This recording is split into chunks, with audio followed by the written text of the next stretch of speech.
Hello, welcome to my channel. My name is Crystal, and you can tell from the title what this video is going to be about. So without further ado, let's get into it. So I purchased a brand new 2022 Infiniti QX60 March 23rd of this year, so 2000.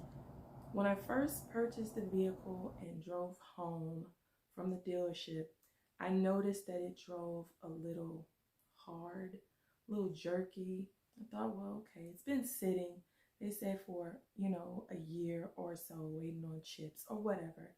So I thought I had, to break it in. But after a while, a couple weeks go by and the car is still driving the same. And it's not driving bad like this all the time. Sometimes it would drive okay and sometimes it would not. And I'll explain what I mean. The car just wouldn't accelerate properly. You push the gas, the car just didn't want to go. And I'm sorry, I say car, but it's an SUV. I say car, vehicle, truck. It's all the same vehicle. But you push the gas and the car just did not want to go. No lie, true story, I was at the light and an older model Toyota Corolla, had to be like about a 2000. It was blue, all rusty, took off at the red. Once the light turned green, it took off. I couldn't catch this car. That's embarrassing to say. I'm in a brand new 2022 Infiniti QX60, 9-speed automatic transmission, all these bells and whistles, and I can't even catch a 2000 Toyota Corolla that's beat up and busted. So I knew then, no, something is definitely really, really wrong with this car. Also, when you would turn the car on, it started really rough. And I would joke with my cousin and say it started like an old Delta 88. But it really did. Like when you push start, it sounded turned on like a really old, rough car. Also, when you put the car from reverse to drive, the car would jerk you forward like your whole body. So that was my main issue, transmission. Automatically came to mind. Has to be something wrong with the transmission. So that's problem one. Problem number two are the seats. I'm not sure what type of leather, what type of backing material they're using, but these seats, it's a no for me. I'll put a picture right here so you can see what I'm talking about. The day after I bought the car, I noticed that there were indentions in the seat. There was 4, 2, and then 2 behind it. And I brought it to the salesman's attention because this particular dealership where I purchased my car, you had 3 days to return the vehicle, no questions asked if you're unhappy. I was unhappy, needless to say. I didn't like it. So I took the car back the next day and I told my salesman, I said, come look at these seats. I said, there's really something not right with these seats. And he agreed. We went and looked at my 19. I said, I've had this car 3.5 years and there are no issues with the leather seats. And it's supposed to be the same leather material. So what's the difference? Salesman told me, no, that's not normal. Let it settle. Give it 10 days. I give it 10 days. I'm past my 3 days to return it, but I digress. And it should settle. If the seat does not settle, we will order you a new seat. To which I said, okay. Needless to say, I've had this vehicle 8 months. The seats are still the same. They never settled. Issue number 3, the infotainment center, which is the monitoring your car where you can tell your radio, your clock, everything, basically where you can see everything going on in the vehicle, maps, navigation, it just randomly goes black or stops working. 4, Android Auto CarPlay in this vehicle, it's not wireless. You have to hook it up with your cable. While you're driving, you hook it up, it works fine. But while you're driving, I don't know how long, maybe 10, 15 minutes, it just stops working intermittently, like whenever it wants. I have to unplug it and plug it back in. And that's just a recurring issue, and it's so annoying that I don't even use that feature. I just use it with the Bluetooth wireless, how I was doing it before, which is crazy because why have these features in the vehicle if you can't use them? And mind you, I don't know if I said this, but this car was $59,000 after tax, tag, and title was $64,000 and some change. Not a little bit of money for a car where everything shit works. I don't care if I paid $20,000 for it. Everything that you advertise in this vehicle should work the way you advertised it to. Okay? I don't even forgot what number I'm on, but the next issue are the windshield wipers. They come on randomly whenever they want to, when it's not raining, just randomly. But when it's raining, it takes it a minute to sense that it's raining, and then they come on. My last issue are with the door handles. I'm not sure why they changed this feature. I don't know if they're mimicking other cars, because my mom has a BMW and her BMW have these handles. So I'm not sure if they're, like I said, copying other car makers. But if you're going to copy, make sure you get it right. But anyway, the door handle to unlock the door, you have to have your key fob close to you, of course. But you stick your hand inside the handle and it senses your hand and it unlocks the door. Well, I live in Florida. It rains here a lot. And I noticed that when it's raining extremely hard outside, like a hard pouring down rain, I can't unlock the door. When I stick my hand in there to sense the sensor, it's like, I don't know if this is true. I'm just my theory, because I'm not an engineer. I'm a registered nurse, so it's not my job. But I'm just assuming that when I stick my hand in, it's sensing my hand, but also the rain at the same time. So it's like fighting. So when I'm putting my hand in, the rain is hitting the sensor as well. It just keeps clicking, locking, click, click, click, click, and it will never open. So me and my toddlers, which I have 2 of them, we're getting soaking wet as I'm frantically searching in my purse for my fob to unlock my door. That's happened to me 3 times. So finally, after months, I get to take my vehicle. I call finally, like after months of going back and forth and me being sick. Unfortunately, I got COVID, so I was sick for 3 months. So that pushed me bringing the vehicle in for service even further back. November 25th, day after Thanksgiving, I dropped my car off to Infiniti. They don't call you anymore either. So not personal anymore. They sent me a text and said that after speaking with Infiniti Engineering, that was decided that the transmission control module in my vehicle needed to be replaced.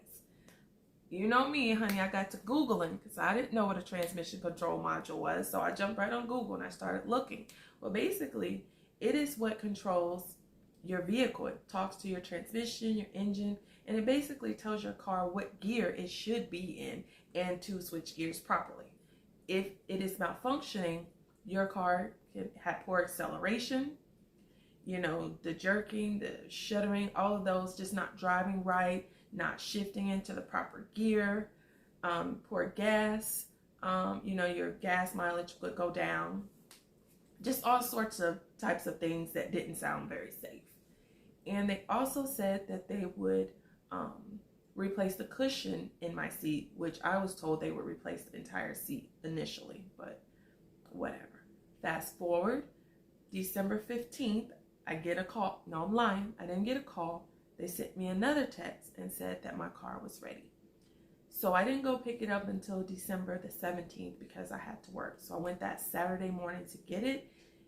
And the seat, first thing I noticed was the seat was horrible. The driver's seat, if I didn't say this, the driver's seat, none of the others, just the driver's seat, looked worse than it did when I brought the car in. So I said, no, this is not going. I don't like it. So I talked to the service gentleman, which was very pleasant, very nice, and the general manager, or whatever manager was on that day. And they were like, okay, just go ahead and leave it and just take the loaner car back and we'll have them look at your seat. And I was like, well, let me take the car for a drive. Let me just drive it to see if this transmission control module fixed all these issues I was having with the car. Get in the car, drive it around the block, and lo and behold, it's driving the exact same way it did when I brought it. So needless to say, I ended up leaving the car. That was Saturday, December 17th. The next Monday, I got a call from another gentleman at the service department. And he told me anytime you change out that component with the transmission, you have to give the car at least 100 to 200 miles to learn your driving, and it should drive better. If it doesn't, I am to bring it back and they'll see what they can do or what the next step would be if that doesn't fix all my issues, as well as give the seat that same amount of time to see if the seat is going to settle after they added the cushion, because it looks horrible. It's absolutely horrible. And the more I got to thinking about it, the more I have never had buyer's remorse. This is my probably 6 brand new car, my 6, and this had to be the worst. And it's not only because it had issues, because I know any vehicle can have issues. However, you think at this price point, there should be some kind of better control over quality control. Because if it's not, what's the difference than buying a $20,000 car? If it's just a hat toss, if you're going to get a good one or a bad one, I'd rather spend $20,000 and roll the dice on that than $64,000 for a vehicle that should have better quality than what I received in this vehicle.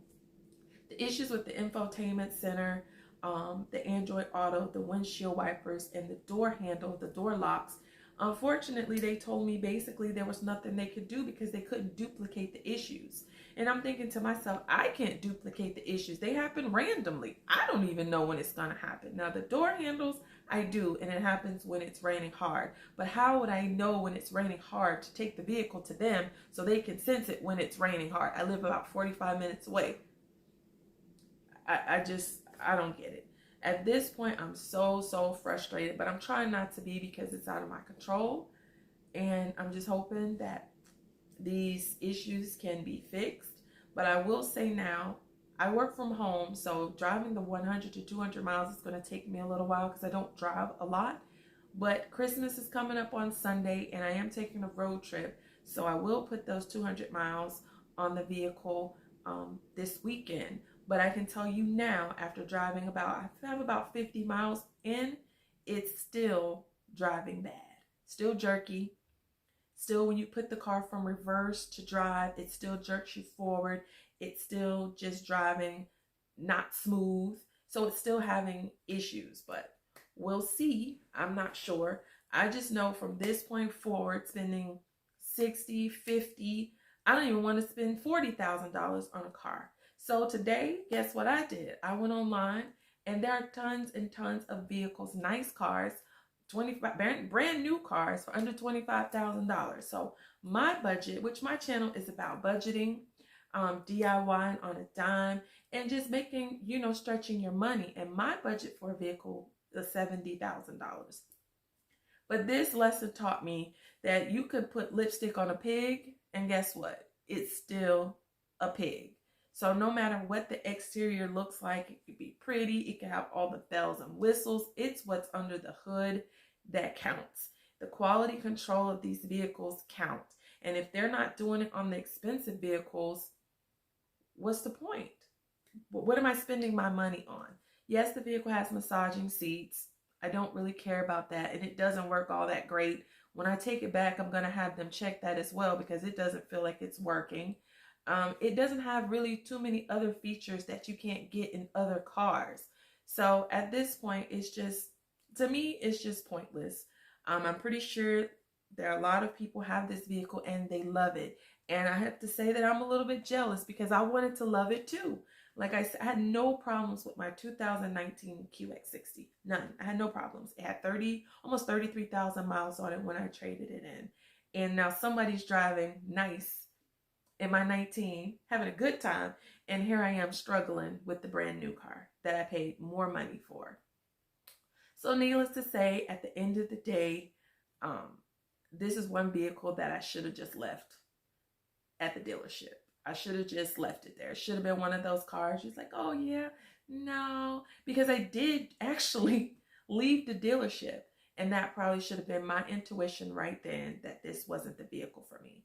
So I will keep you guys updated on what happens with the car, if it's fixed, or what if it's not fixed. But I will come back and make a part 2 when I find out. Thanks for watching.